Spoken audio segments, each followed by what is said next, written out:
दोस्तों, आज मैं आपको सुनाने जा रहा हूं अपनी मंडली की सदस्य रश्मि नाम्बियार की लिखी कहानी तेरे मेरे सपने। नेत्रा थोड़ी खोई हुई सी थी आज। वो खिड़की से बाहर बारिश को एकटक निहार रही थी। टीचर, ध्रुव चीटिंग कर रहा है। नेत्रा ने अपना ध्यान खिड़की से हटाकर सामने बैठे बच्चों पर लगाया। ध्रुव, कल सुबह एग्जाम है ना? अभी भी चीटिंग करोगे तो कल एग्जाम में अंडे मिलेंगे। ध्रुव जहां बैठा था वहां और दुबक गया और बाकी बच्चे फिर काम में लग गए। नेत्रा बॉलीगंज लोअर प्राइमरी स्कूल में टीचर थी। उसके क्लास के जो बच्चे पढ़ाई में थोड़ा कमज़ोर होते, उन्हें वो हर शाम 1 घंटे के लिए घर बुलाकर पढ़ा देती। तभी डोरबेल बजी। नेत्रा ने बच्चों को काम करने के लिए कहकर दरवाज़ा खोला। सामने 2 लोग खड़े थे। एक के हाथ में एक बड़ा सा कैमरा था। दिवाकर सर हैं? कैमरे वाले ने पूछा। Famous documentary film maker Diwakar Roy से शादी के इन 5 सालों में नेत्रा ने सीख लिया था कि जब दरवाजे पे ऐसे लोग खड़े हों तो उनसे क्या पूछना चाहिए। अपॉइंटमेंट है आपका? यस मैडम, हम डेली सिटी न्यूज़पेपर से हैं, उनका इंटरव्यू लेना है। नेत्रा ने उन्हें स्टडी में बिठाया और बेडरूम में काम कर रहे दिवाकर को उनके आने की खबर देकर वो फिर बच्चों को पढ़ाने लगी। इंटरव्यू शुरू हुआ और किसी बात पर दिवाकर ने जोर से ठहाका लगाया। नेत्रा बच्चों के सामने से उठी और स्टडी के दरवाजे पर जाकर बोली, दिवाकर थोड़ा धीरे, बच्चे पढ़ रहे हैं। दिवाकर ने आंखें तरेर कर नेत्रा को देखा। तो क्या नेत्रा, इतनी आवाज तो होगी ना? तुम्हें परेशानी हो रही तो बच्चों को कल बुला लो। दिवाकर, कल इनका एग्जाम है। नेत्रा, पेपर तुम्ही ने तो सेट किया होगा ना, क्वेश्चन अभी बता दो उनको। अरे थोड़ी सी बेईमानी कर लोगी तो पूरे नंबर आ जाएंगे इनके। दिवाकर की आवाज में छिपे ताने को नेत्रा खूब समझ रही थी। दिवाकर कई दिनों से उसके पीछे पड़ा था कि वो गवर्नमेंट स्कूल की नौकरी छोड़कर कोई पब्लिक स्कूल ज्वाइन कर ले। नेत्रा के अहम पर भारी चोट लगी थी। वो बोली, दिवाकर स्टॉप, ये बच्चे मुझे अपनी माँ की तरह मानते हैं। और हाँ, मत भूलो कि पढ़ाना मेरा पैशन है, मेरे भी सपने हैं। यू स्टॉप नेत्रा, गरीबों का मसीहा बनना बंद कर दो। दिवाकर आज फिर बहस के मूड में आ गया था। जैसे जैसे रिश्तों में दूरियां बढ़ती जाती हैं, भावनाओं में सिर्फ अहम रह जाता है। दिवाकर और नेत्रा के बीच भी तो ऐसा ही कुछ हो रहा था। लेकिन आज नेत्रा किसी बहस में पढ़ना नहीं चाहती थी। वो बच्चों को आकर पढ़ाने लगी। इंटरव्यू खत्म हुआ तो दिवाकर ने आकर उसे हौले से सॉरी कहा। नेत्रा जानती थी कि सॉरी का असर बस कुछ ही समय के लिए था। जल्द ही फिर दोनों बहस की कगार पे खड़े होंगे। नेत्रा अपने बेड पर औंधी लेटी हुई थी। नेत्रा की नजर दीवार पर लगी उसकी और दिवाकर के कपल पोर्ट्रेट पर पड़ी। विक्टोरिया मेमोरियल के सामने सड़क के किनारे बैठे एक आर्टिस्ट ने बनाया था।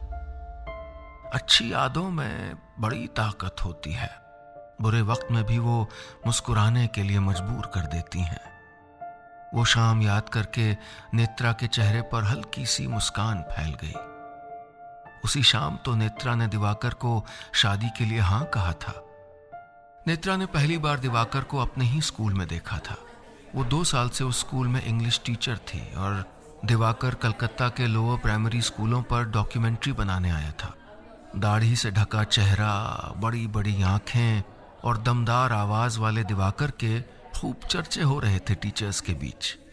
प्रिंसिपल ने पहले ही ऐलान किया था कि डॉक्यूमेंट्री वाले कुछ टीचर्स के भी इंटरव्यू लेंगे, इसलिए टीचर्स साड़ी पहन कर आए।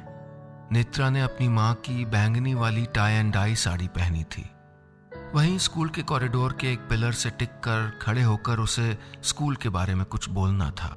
थोड़ी घबराई सी, थोड़ी शर्माई सी वो कैमरे के सामने खड़ी थी और कैमरे के लेंस से गुजरती हुई दिवाकर की नजर उस पर आ टिकी थी। हवाएं भी तेज चल रही थीं। नेत्रा बार बार अपने बालों को ठीक करती हुई स्कूल के बारे में बहुत कुछ बोल गई थी। उसने गौर किया था कि दिवाकर कुछ देर उसे कैमरे के लेंस के बगैर भी देख रहा था। उसे थोड़ा अटपटा लगा था, लेकिन अब दिवाकर ने मुस्कुराकर उसे थैंक यू कहा तो नेत्रा को वो भला सा लगा था। शूट अगले दिन भी जारी था। उसे पता नहीं क्यों लेकिन लग रहा था कि दिवाकर की निगाहें उसका हर वक्त पीछा कर रही थी। वो सीढ़ियों से उतर रही थी और सीढ़ियों के पास ही शूट कर रहे दिवाकर की निगाहें उस पर आकर जम सी गई थी। वो उसके सामने जाके खड़ी हो गई, बोली, मुझे घूरना बंद करेंगे आप? कोई म्यूजियम में रखी चीज नहीं हूं। दिवाकर शांत था, मुस्कुरा रहा था। उसने अपने कैमरे का लेंस साफ करते हुए कहा, ठीक ही बोला था उसने, आपके पहले शब्द यही होंगे। किसने? नेत्रा ने पूछा तो दिवाकर ने उसकी आंखों में आंखें डालते हुए कहा, भगवान ने। उन्होंने कहा था मुझको आज की सुबह कि मुझे एक बहुत ही सुंदर सी लड़की मिलेगी और उसके पहले शब्द एग्जैक्टली यही होंगे। नेत्रा ने एक पल दिवाकर को घूरा। ओहो, तो फ्लर्ट है ये साहब। लेकिन कुछ तो था उस इंसान में जो उसे बुरा मानने से रोक रहा था। स्कूल में डॉक्यूमेंट्री की शूटिंग 5 दिन चली थी। नेत्रा जानती थी कि दिवाकर उससे बात करने के बहाने ढूंढता रहता था। दिवाकर की घनी भौं के नीचे आंखों में हमेशा शरारत की चमक रहती। नेत्रा को लगता मानो उसके क्लास का सबसे शैतान बच्चा उसके सामने हो। शूट के आखिरी दिन नेत्रा ने सोच लिया था कि वो दिवाकर के सामने नहीं जाएगी। दिन भर उससे दूर दूर रही। लंच के बाद वो फर्स्ट फ्लोर पे क्लास ले रही थी कि अचानक उसकी आंखों पे तेज रोशनी लगी।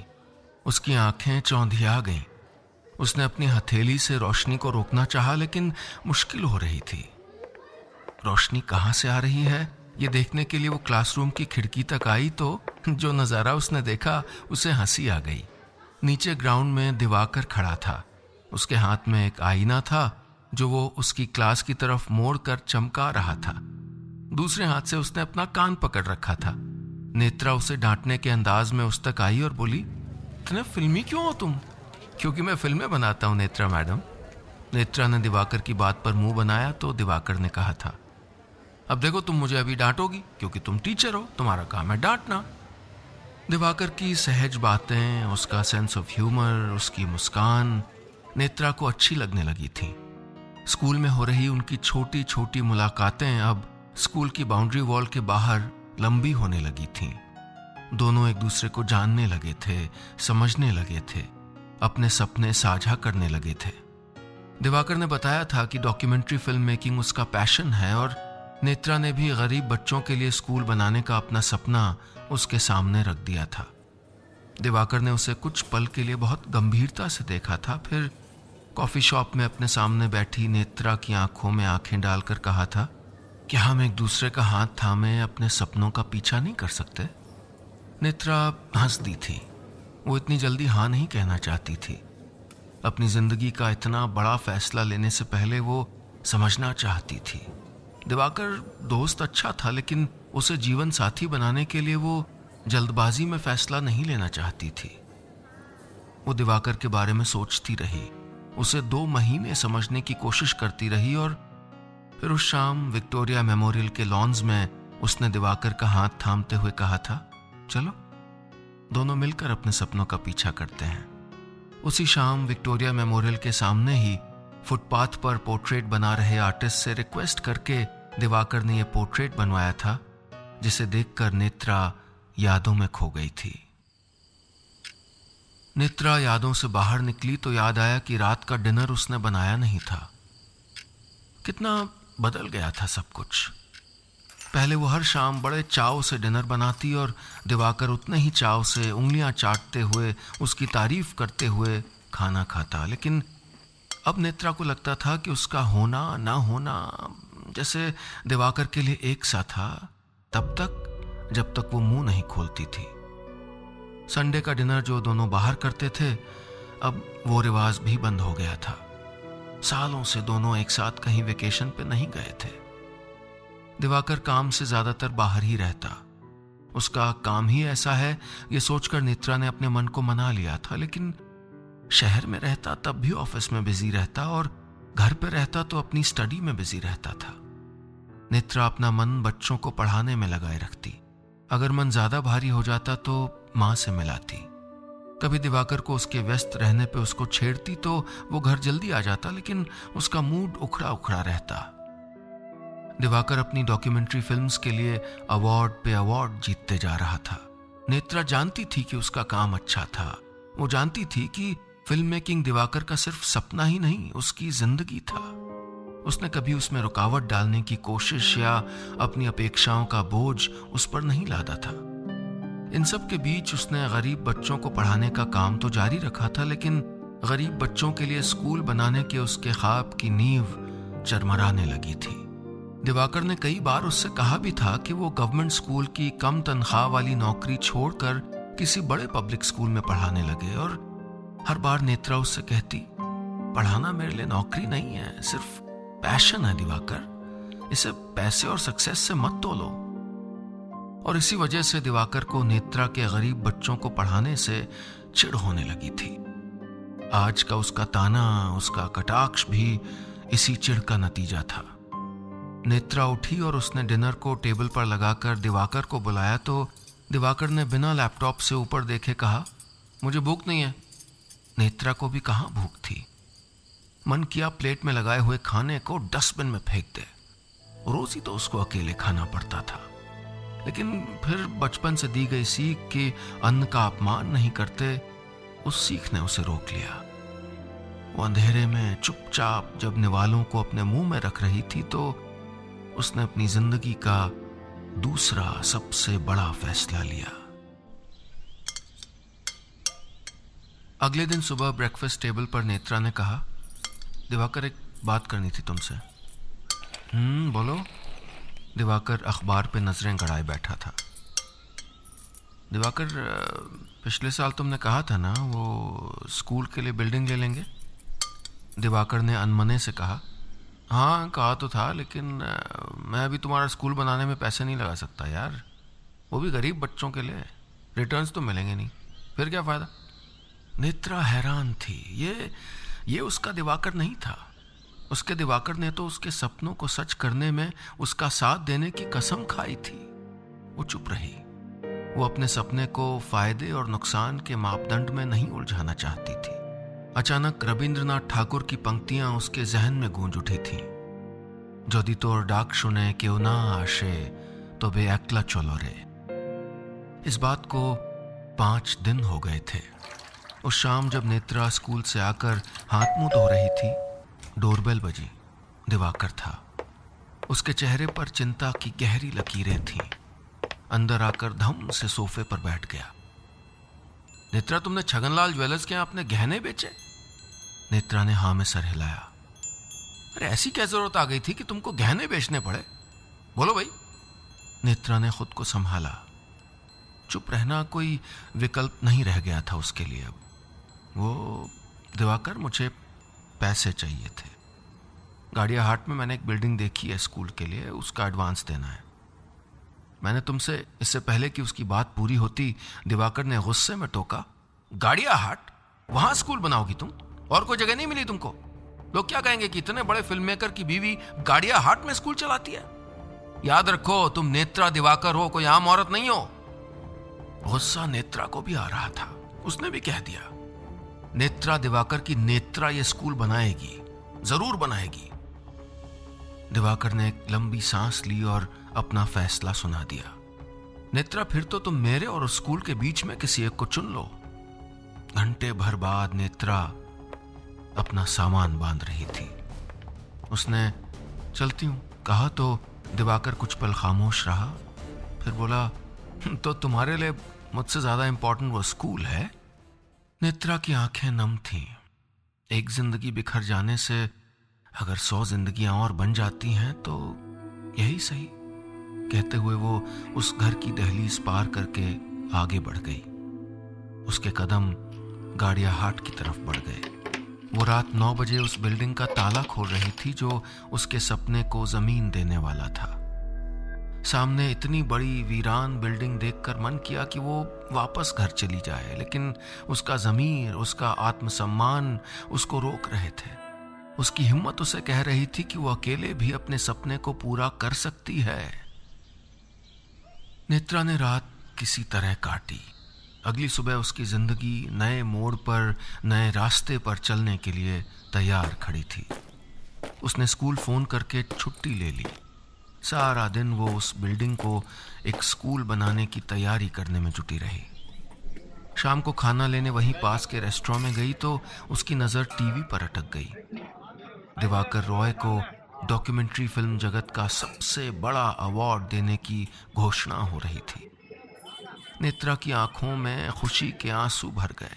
वो हड़बड़ा कर उठ खड़ी हुई।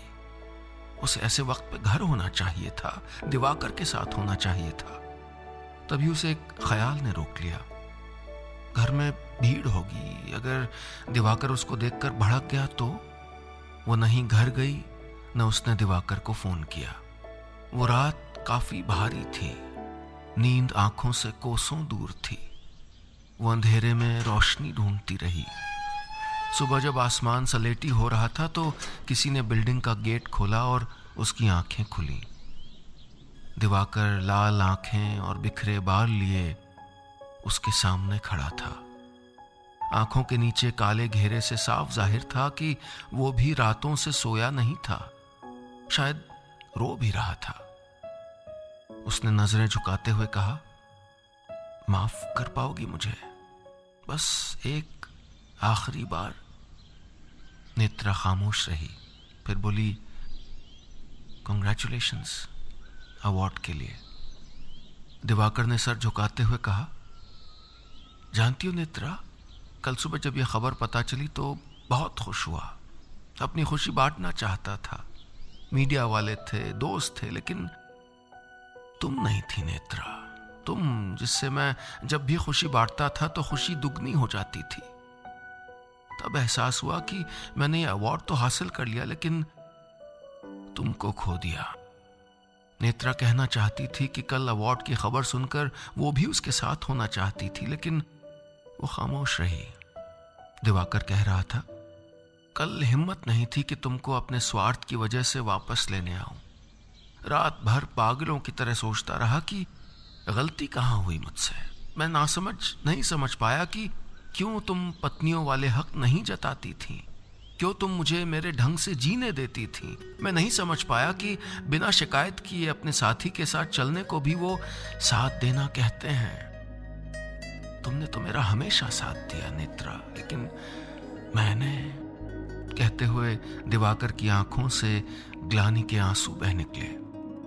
नेत्रा ने आगे बढ़कर दिवाकर को बाहों में थाम लिया।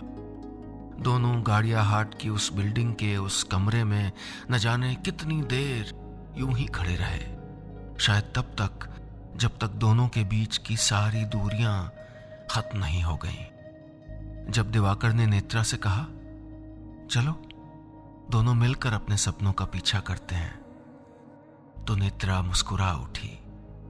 विक्टोरिया मेमोरियल के सामने वाली रोड पर बैठा आर्टिस्ट फिर कोई कपल पोर्ट्रेट बना रहा था।